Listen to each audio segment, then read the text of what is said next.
para o Senhor, amém? Hoje nós estaremos estudando a lição de número 4 da nossa revista, que tem como título a iluminação espiritual do crente. Iluminação espiritual do crente. O nosso textual encontra no livro de Éfesos, capítulo 1, versículo 17, que diz da seguinte forma: porque o Deus de nosso Senhor Jesus Cristo, o Pai da glória, vos dê em seu conhecimento o espírito de sabedoria e de revelação. Efésios 1, 17. O textual da nossa lição de hoje fala o seguinte: a vocação do crente inclui a herança de preciosas riquezas conferidas aos eleitos pela grandeza do poder de Deus. Essa é a verdade prática. A nossa leitura em classe, ela está no livro de Éfesos, não é isso? Do capítulo 1, versículos 15 até o versículo 23.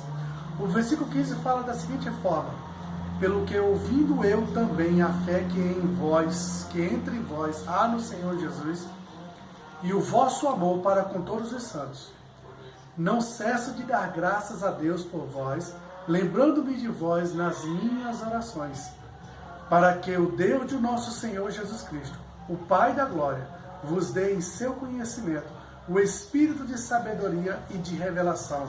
Versículo 19.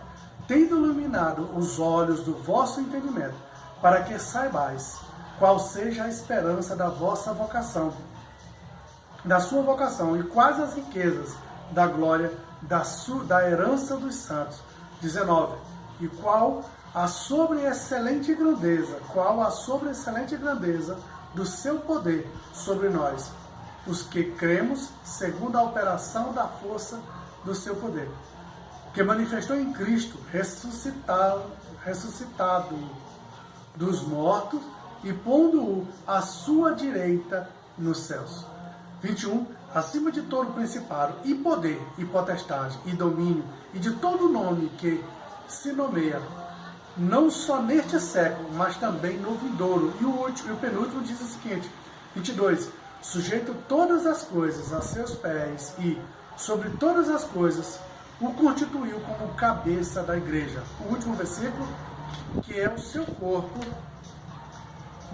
a plenitude daquele que cumpre tudo em todos. A paz do Senhor, igreja.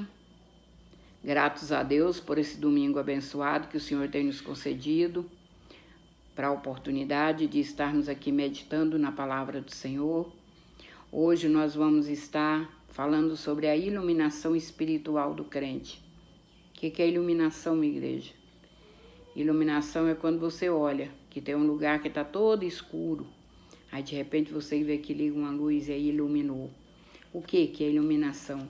Iluminação é você conseguir ver em determinados ambientes coisas que antes você não via.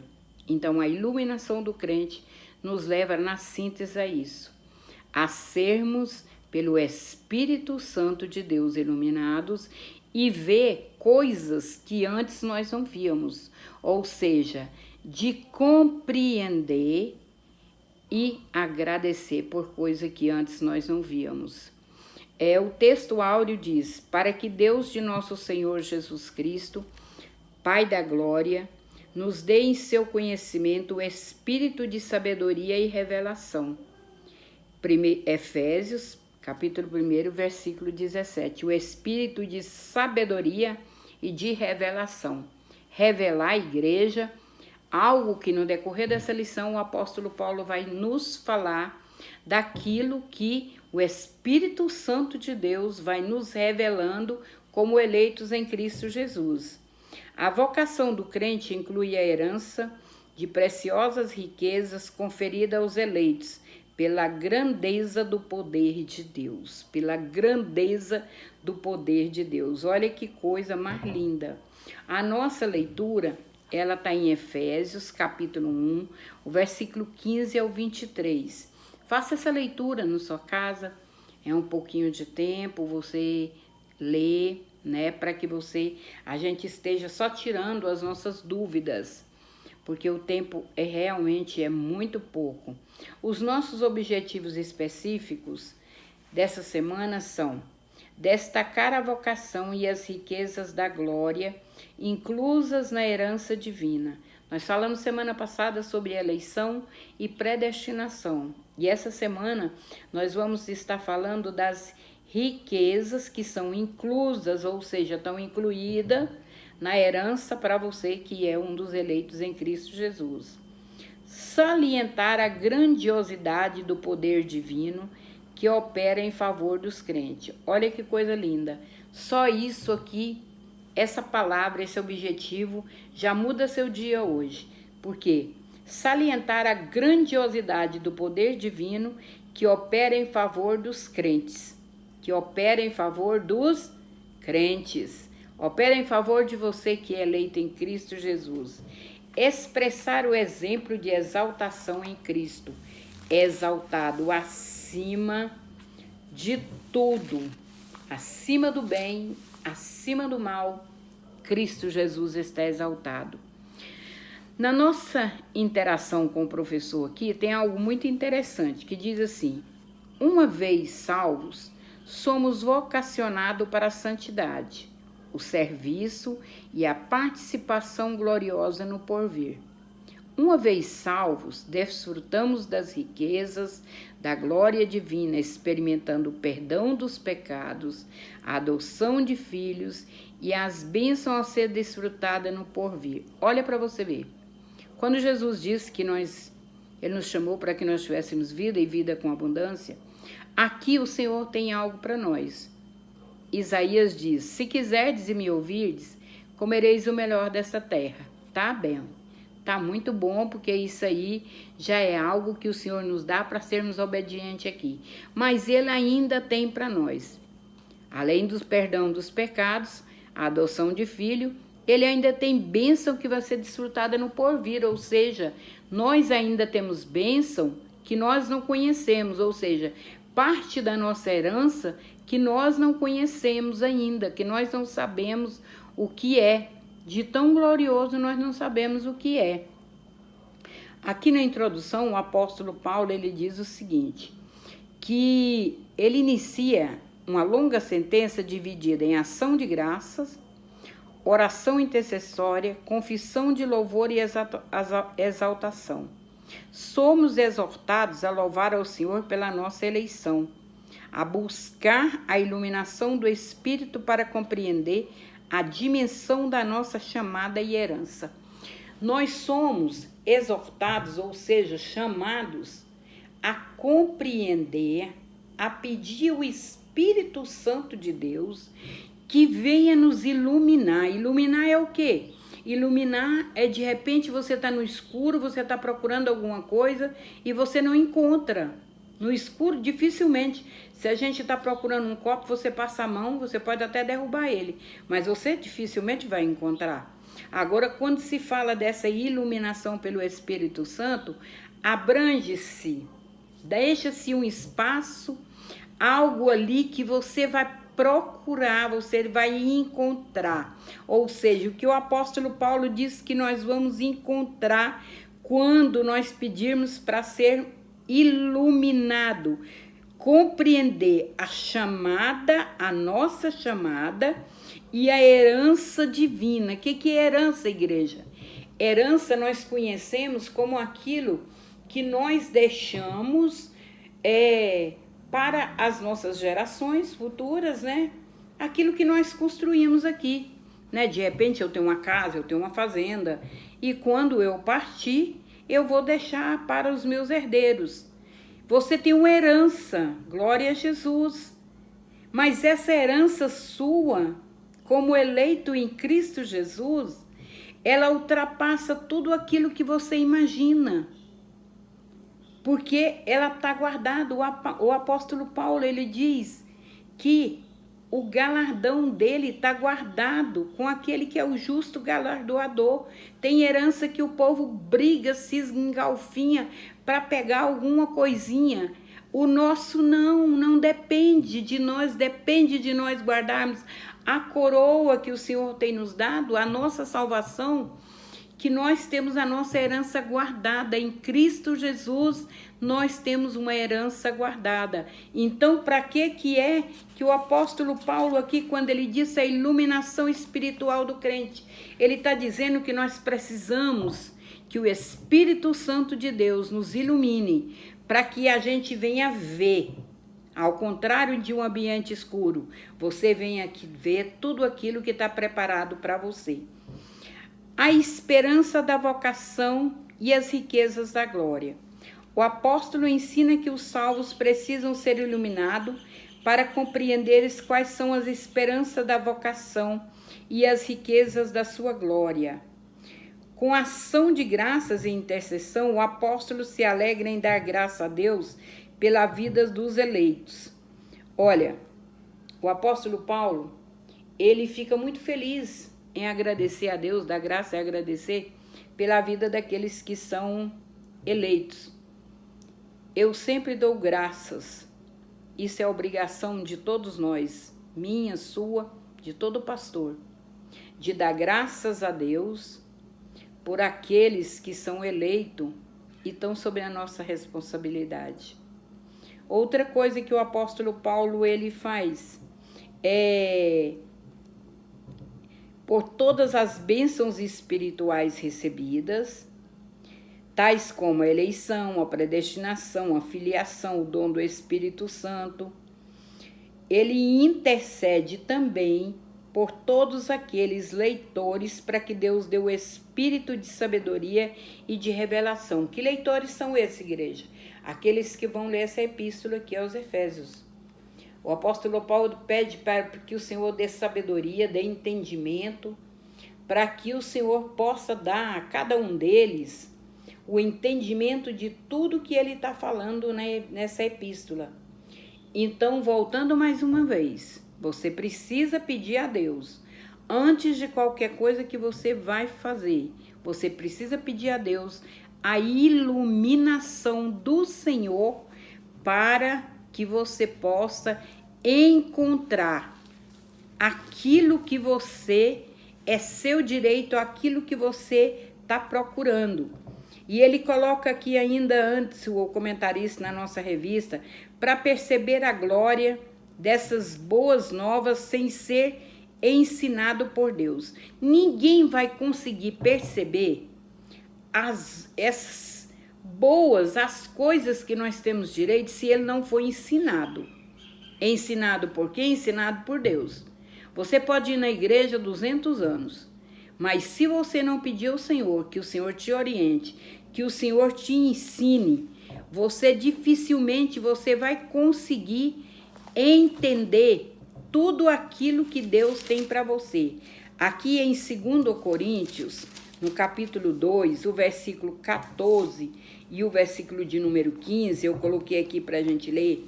1 Coríntios, capítulo 2, 1 Coríntios, capítulo 2, o versículo de número 15 e o versículo de número 16, nós vamos ver uma coisa lindíssima, 14 e 15, que diz assim, 14 e 15. Graças, porém, a Deus, que em Cristo sempre nos conduz em triunfo e por meio de nós manifesta em todo lugar a fragrância do seu conhecimento. Porque nós somos para com Deus o bom perfume de Cristo, tanto nos que são salvos como nos que se perdem. Nós somos o bom perfume. Olha, como que nós somos o bom perfume em Cristo, igreja? Tem pessoa que quando ela chega perto de você, o perfume dela já chegou. Você já conseguiu sentir o perfume dela. Então é isso que o apóstolo Paulo está falando. Que nós temos que ser essa fragrância. Em Cristo Jesus, nós temos que exalar algo de especial, algo de maravilhoso. E o apóstolo Paulo, ele diz, é para que nós estejamos exalando esse bom perfume. Aqui o apóstolo Paulo disse, ele disse a esperança da vocação. Assim eles seriam capazes de experimentar e conhecer profunda e espiritualmente os privilégios de serem vocacionados. O apóstolo Paulo, através dessa orientação, exortação que ele traz, para que nós sejamos iluminados pelo Espírito Santo, para que a gente venha compreender e experimentar, conhecer profunda e espiritualmente os privilégios de ser vocacionado. Olha, não é só conhecer, você tem que conhecer e você tem que experimentar. Muitas das vezes Deus tem nos dado algo e nós temos aquele receio de fazer. Nós temos aquele receio de estar... eu até gostaria de fazer isso para Deus, mas eu tenho assim um certo receio. Você sente que você é vocacionado para fazer, mas você tem medo. É por isso que a gente se diz... Um pastor um dia falou para mim, pastora, eu vejo quando você olha as pessoas que sobem aqui, principalmente os mais jovens, obreiros que você olha aqui, e eu vejo o teu olhar de admiração e de gratidão. Sabe por que é isso, igreja? Porque o Senhor me deu a oportunidade de tirar lá do banco pessoa que parecia que não conseguia fazer nada.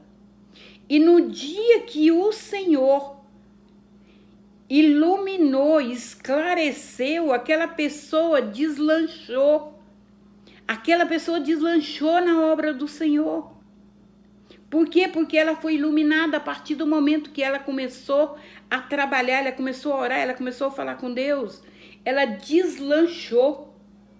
Eu vejo obreiros assim e confesso para a igreja, eu sinto meu coração cheio de alegria, porque uma das coisas que o Senhor Jesus falou foi para nós irmos e fazermos discípulos, ou seja, ensinar outras pessoas a trabalhar. Existem muitas pessoas que têm medo. Se ele reconhece numa pessoa um talento, ele tem medo de deixar ela fazer, porque ela vai ser uma concorrência. Ei, amado, não. Quanto mais você tem pessoa que te obrigue a melhorar naquilo que você é vocacionado para Deus, quanto mais você tem pessoa que te faça melhorar, glória seja dada ao nome do Senhor.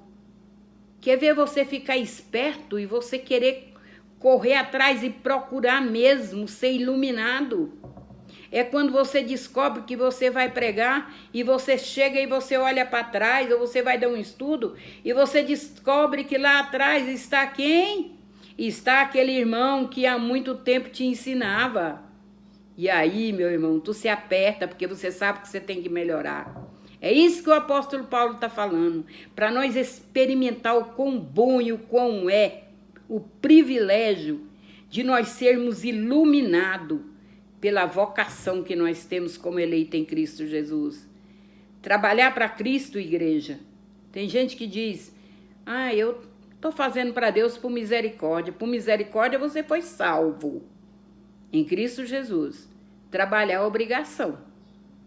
Está incluído naquilo que os eleitos têm que fazer. Não é só seguir a Cristo, é servir a Cristo também. E ele ainda diz assim, podemos dizer que tal esperança divide-se em pelo menos 3 aspectos. Deus chamou pessoas no passado, ou seja, uma chamada em que ele teve a iniciativa por meio da eleição cristã, do qual fazemos parte. Da eleição em Cristo, do qual fazemos parte. Ele chamou pessoas que aceitaram a ele como único e suficiente Salvador. Ele chamou Pedro. Você chamaria Pedro? Provavelmente eu não chamaria. Um homem culto, um homem que estava lá pescando, grosso até umas horas. Eu não chamaria Pedro. Mas ele chamou e fez dele pescador de homens. Fez dele um líder no meio dos discípulos. É coisa linda demais, igreja. A chamada abrange o serviço, a santificação no presente. A nossa chamada, ela abrange eu servir, trabalhar para Cristo. E também eu sempre estar procurando me santificar, me separar das coisas que não agradam a Deus. E quanto mais você se separa, mais Deus te dá oportunidade para que você possa estar melhorando para fazer para Ele, para servir a Ele. Assim foi com Pedro. Pedro não era perfeito. Pensa no Pedro. Cada vez que eu vou orar, às vezes eu estou assim meio que, né? E aí eu falo para Jesus, Senhor, como tu tiveste paciência com Pedro. Tem paciência comigo, Senhor. Porque tem hora que eu sou bem pior do que Pedro. Tem hora que você é pior do que Pedro. Mas o Senhor tem tido paciência com você. Louve, exalte, adore o nome do Senhor, porque Ele é poderoso e em tudo que Ele faz é perfeito. Falando também aqui, nessa eleição, né, no serviço, que abrange a nossa vocação, o serviço para o Senhor e a santificação. O apóstolo Paulo, ele disse para nós vivermos em comunhão, que essa iluminação vai trazer para nós comunhão, e nós sabemos que Jesus Cristo falou que nisto nós vamos ser conhecidos como discípulos dele, se nós nos amarmos uns aos outros. Crente que anda se engalfiando não é conhecido como crente, como servo de Deus. A outra coisa que o apóstolo Paulo fala, a participação gloriosa no futuro, que compreende a vida eterna e a esperança de conhecer a Deus face a face. É para isso que todo crente vive, é para isso que todo crente labuta, igreja. É pela salvação. É para conhecer Cristo face a face. Aqui nós temos uma vida maravilhosa. O Senhor tem um cuidado de nós. Ele garante lá para nós que Ele tem cuidado. E eis que estou convosco até a consumação dos séculos. O Senhor tem essa promessa para nós. Mas a promessa maior que o Senhor tem para nós é a vida eterna. E tem gente dizendo que não gosta de viver. Então tu tá no lugar errado, amado. Como é que tu vai ser crente se tu não gosta de viver? Jesus te promete uma vida eterna, ô glória. É coisa linda que o Senhor te promete, uma vida eterna, viu? Na presença dele. Deus é imensamente maravilhoso. E o apóstolo Paulo, ele diz, as riquezas da glória da sua herança. Eita, vamos ver aqui o que tem nessa herança. Tem gente aí brigando por causa de herança. Tem gente que ele briga por causa de parente morre, deixa uma casinha só. E tem 10 pessoas. Tem que vender a casinha e todo mundo fica no cartório vigiando para poder dividir. Essa herança que você tem aqui, amado, ela não tem fim. É riqueza que não acaba mais. O apóstolo Paulo diz assim, os crentes, para que os crentes entendessem as riquezas da glória da sua herança. As riquezas se referem às maravilhosas bênçãos que acompanham o plano da salvação, tal como o perdão dos pecados, a adoção de filho, as bênçãos que serão desfrutadas no porvir. Tudo isso em Apocalipse, capítulo 19, do versículo 7 ao 9, você vai ver uma das coisas mais lindas, porque das outras nós já falamos, mas eu quero te falar dessa herança aqui que você tem, né, que está em Apocalipse, no capítulo 19, do versículo 7 ao versículo 9. Apocalipse 19, do versículo 7 ao versículo 9, eu vou ler apenas o versículo 9, que diz assim, então me falou o anjo, escreve, bem-aventurado aqueles que são chamados à ceia das bodas do Cordeiro. E acrescentou, são estas as verdadeiras palavras de Deus. Olha, você tem uma herança. Eu sempre falo na igreja, mas é bom quando a gente fala de novo, né? Olha, Eu sempre falo na igreja que tem gente que dorme numa fila 5 dias, 1 semana, dorme na barraca para poder comprar um ingresso para ir ver uma determinada celebridade, né? Um determinado famoso. A pessoa faz todo o sacrifício do mundo para conseguir o ingresso. E eu quero te dar uma boa notícia hoje nessa escola bíblica dominical. Você tem um ingresso para participar de uma festa que vai durar 7 anos. Eita, mas é festa que não acaba mais. As bodas do Cordeiro. Vai ser uma festa grandiosa, igreja. Ninguém nunca ouviu falar. Ai, casamento de fulano foi mega. De vez em quando você vê isso na mídia. Ah, mas foi muita riqueza, tinha muita iguaria. Olha, eu quero te falar que a mesa das bodas do Cordeiro, aquilo que tem preparado para nós ali, durante 7 anos, e que digo para você já de antemão, não precisa você se preocupar em engordar, porque ali você vai ter um corpo transformado, viu? Incorruptível, então você não vai precisar se preocupar com nada, tá? E outra coisa, o Senhor, eu vivia curiosa para saber como era essa mesa. E eu perguntei para Jesus, Jesus, como que é essa mesa, né? Que tem preparada para os salvos. E o Senhor me mostrou essa mesa. Num sonho o Senhor me mostrou. É lógico que Ele me mostrou com aquilo que eu conheço. Com coisas que eu conheço e que para mim são aprazíveis. Ele me mostrou uma mesa a perder de vista, que era a coisa mais linda do mundo. E ali tinha de tudo naquela mesa. Para o meu gosto. Para aquilo que eu gosto. Igreja, agora se eu, imperfeita como eu sou,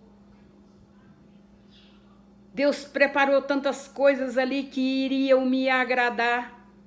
Você que é eleito em Cristo Jesus, iluminado pelo Espírito Santo de Deus, peça para Ele para te mostrar das coisas lindas que Ele tem preparado para você, nessa mesa rica que Ele tem preparado para você. São coisas que a gente não sabe, não saberia nunca definir. É por isso que o apóstolo Paulo usa a palavra inefável. Porque nós não conseguiríamos. Eu vi coisas que eu gosto, belíssimas, e coisas que eu amo. Passaria uma semana tranquilamente, 7 anos naquela mesa ali, ó, sem chegar no final dela. E comendo de tudo. E Deus tem essa mesa preparada para você. É tua herança, é herança. Faz parte da tua herança, amado. E não vai faltar para ninguém. Não vai ter ninguém lá dizendo, oi, cadê meu lugar na mesa? É para todos os eleitos em Cristo Jesus. Aqueles que foram eleitos antes da fundação do mundo.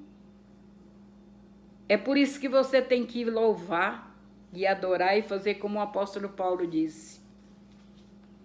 Com ação de graça, eu vou agradecer sempre ao meu Deus. Sobre a excelente grandeza e força do poder divino. O poder divino é imensurável. A palavra imensurável quer dizer que não tem como medir. E nada poderá detê-lo. E esse poder, essa eficácia desse poder, que opera em favor dos crentes. Eita glória! Opera em favor dos crentes, igreja. Por isso eu e você temos motivos para agradecer a Deus. Porque esse imenso poder dele, que não dá para medir, ele opera ao meu favor, ao seu favor. Ao favor daqueles nossos que muitas das vezes não estão dentro desta arca que se chama salvação, mas eles estão incluídos no cuidado de Deus. Eles podem não estar incluídos na salvação, porque a salvação é individual, mas eles estão incluídos no cuidado de Deus. E eu creio que é exemplo de Ló ali dentro de Sodoma e Gomorra, junto com a família dele, enquanto Abraão do lado de fora orava. Deus não mandou tirar apenas a Ló por quem Abraão clamava. Deus mandou tirar a família dele toda.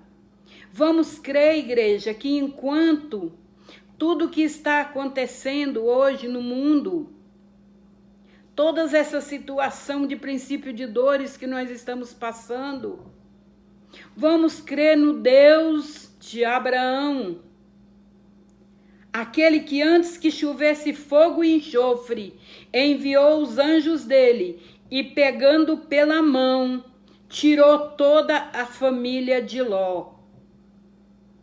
A esposa dele não saiu porque não quis, porque ali era muito bom para ficar. Mas crendo que o Senhor vai tirar a minha e a sua casa antes que chova fogo e enxofre nesse mundo. E isso não vai demorar muito não, igreja. Coisas que nós pensávamos que não aconteceria, já aconteceu. E nós temos a convicção e a certeza que isso vai acontecer.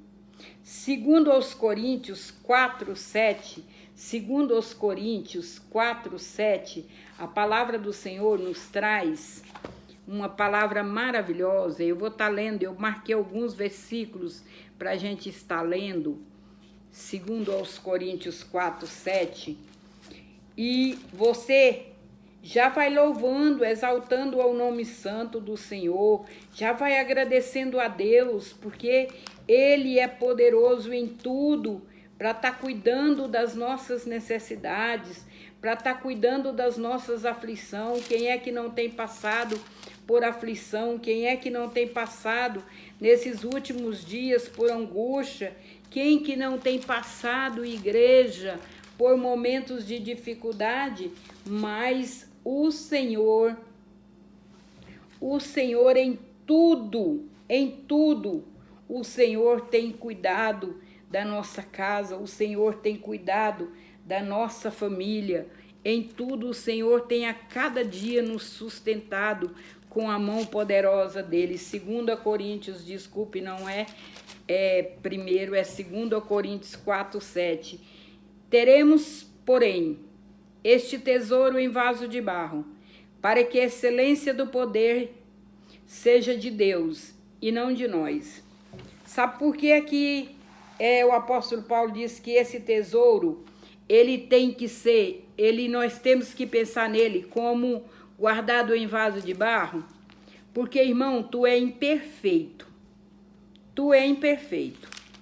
Agora, Cristo Jesus não é. Ele é perfeito. E esse vaso de barro, ele se quebra com a maior facilidade. O vaso de barro, qualquer coisa que você encosta, ele quebra. Agora, a excelência, aquilo que está guardado dentro do vaso de barro, isso sim é que é o importante. O termos dunamis aqui traduzido por poder indica feitos miraculosos que requerem força fora de medida. Atos capítulo 8, o versículo de número 13, que diz assim: o próprio Simão abraçou a fé, tendo sido batizado, acompanhava Filipe de perto, observando extasiado os sinais e grandes milagres praticados. Os sinais e grandes milagres praticados. Igreja, esse miraculoso, fora de medida, igreja, nosso Deus, ele opera milagres fora aqueles, igreja, que nós não sabemos, que não está escrito na Bíblia, mas o apóstolo João diz que se tudo que Jesus fez fosse escrito, nem todos os livros do mundo caberia. Então deixou-se para nós alguns milagres, narrados alguns milagres. E nós precisamos pedir a Deus que nos ilumine para que a gente veja, muitas das vezes numa situação em que você acha que não tem saída, que tem um milagre para acontecer. Nós estamos vivenciando uma situação que parece que não tem saída, igreja. Você olha para um lado, você olha para o outro e parece que não tem saída. Mas eu queria te falar que tem sim. Que não sei como, nem de que jeito, Deus vai intervir nessa situação quando Ele já tiver feito tudo aquilo que Ele projetou fazer. Ele vai estar agindo. Ele esperou 400 anos para tirar o povo do Egito. Mas tirou, não tirou? Operou milagres, não operou? E enquanto as pragas choviam, pensa numa coisa que eu gosto. Não é das pragas chovendo não, viu, igreja? O que eu gosto é que enquanto acontecia todas aquelas pragas na terra de Gósen, o povo estava trabalhando tranquilo, cuidando da vida deles. Porque era o povo de Deus e estava guardado. Então confia no Senhor. Acredita nesse poder imensurável do Senhor. Que o Senhor vai cuidar, que o Senhor vai guardar a tua casa, que o Senhor vai guardar a tua família e que praga nenhuma, nem peste nenhuma vai alcançar a tua casa, vai alcançar a tua família. Aqui, Cristo, nosso exemplo de exaltação. Aqui na nossa revista diz assim, Cristo exaltado sobremaneira, acima de todo principado, poder e potestade e domínio, e de todo nome que se nomeia. Significa que ele foi exaltado acima de toda a eminência do bem e do mal, e de todo título que se possa conferir nessa era, também no porvir. O resultado desse triunfo traz o duplo benefício para a igreja. Primeiro, que Deus fez Cristo, aqui na nossa revista está escrito o cabeça, viu, igreja? Mas não é não, o cabeça da igreja. Jesus Cristo não é o cabeça, na revista está errado, viu? Jesus Cristo é a cabeça, o cabeça é um líder. E um líder você tira um e coloca outro. Agora a cabeça, se tu cortar, o corpo morre. Aqui nós vemos o resultado desse triunfo, porque ele está acima de tudo. Jesus Cristo está acima de todo nome, Jesus Cristo está acima de todo poder, Jesus Cristo está acima de tudo. Muitas pessoas hoje querem vituperar o nome de Cristo, querem questionar se Cristo, se Jesus é Deus ou não é Deus. Ele está acima de tudo. Você alguma vez já viu Jesus Cristo? Não, nem eu também nunca vi. Mas ele falou para Tomé, Tomé, bem-aventurado você que viu e creu, mas muito mais bem-aventurado vão ser aqueles que não viram e vão crer. Eu e você não vimos Jesus Cristo, mas o Espírito Santo de Deus tem nos iluminado e nós temos sentido. Uma determinada vez, já aconteceu algumas coisas comigo assim, sobrenatural de linda, mas teve um dia, na Santa Ceia, na igreja, que quando eu cheguei na porta, eu abri a porta, e a irmã sempre gosta de usar aquele casa-flor, que é muito cheiroso, e sempre ficava aquele perfumezinho lá dentro. Mas quando eu entrei na igreja, passou aquele perfumezinho do casa-flor, eu fui orar. E eu senti uma essência de algo, de um perfume tão diferente, que eu chorei e falei, Senhor, é a rosa de Saron. É Jesus Cristo aqui presente. E Jesus Cristo está presente aí com você agora. Jesus Cristo está presente na sua vida, cumprindo o que ele termina, o autor termina a nossa lição com essa promessa do Senhor, que eu e você temos que tomar posse, que eu e você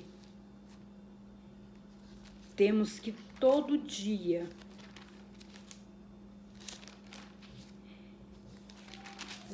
mesmo que hoje você esteja passando por um momento difícil, mesmo que hoje você esteja passando por uma situação que você nunca imaginou que passaria na sua vida, mesmo assim, Ele é Deus na sua vida. Mesmo assim, Ele não deixou de ser a rosa de Saron. Mesmo assim, Ele não deixou de te ver como um ser único, criado à imagem e semelhança dEle, porque você é único. Você tem algo que distingue você do resto do mundo. Eu sempre falo para vocês, você tem um DNA que te faz diferente de todas as outras pessoas, que te identifica. Ele é Deus na sua vida, Ele é Deus na minha vida. Ele é Deus na nossa vida. Quando agora nós que somos tão acostumados, eu uma vez ensinei para a igreja que até congregar tem que ser rotina. Mesmo isso, hoje, nós estamos aflitos e preocupados em fazer, aflitos e preocupados com os nossos netos, com os nossos filhos, com aqueles que saem para trabalhar. Nós estamos aflitos, igreja, mas Ele não deixou de ser Deus na nossa vida. Ele não deixou de ser Deus na minha e na sua vida. E é por isso que o autor, ele conclui assim: também eu te digo que tu és Pedro, e sobre esta pedra edificarei a minha igreja, e as portas do inferno não prevalecerão contra ela. Que você fique hoje nessa escola dominical, nesse domingo, você fique com essa palavra, que você é eleito em Cristo Jesus e tem essa iluminação. Tome posse daquilo que o Senhor tem te dado. Peça para Ele, se você está passando por angústia, por aflição, diga para Jesus: acalma minha alma, Senhor, porque Ele vai acalmar. E eu quero estar encerrando com uma oração rápida. Essa é a nossa escola bíblica dominical. Tanto tempo que nem bênção apostólica eu dou mais. Mas eu sei que vai chegar a hora que a gente vai voltar e nós vamos estar ali nos regozijando na presença do Senhor. Amado Deus e eterno Pai, abençoa aqueles que estão ouvindo, Senhor, aqueles que vão alcançar, Senhor amado, esta palavra, que o Senhor possa iluminar, meu Deus, na vida de cada um através do Teu Santo Espírito, o privilégio, Pai, de ser filhos do Deus vivo, Pai. Em nome de Jesus eu te peço e te agradeço. Amém.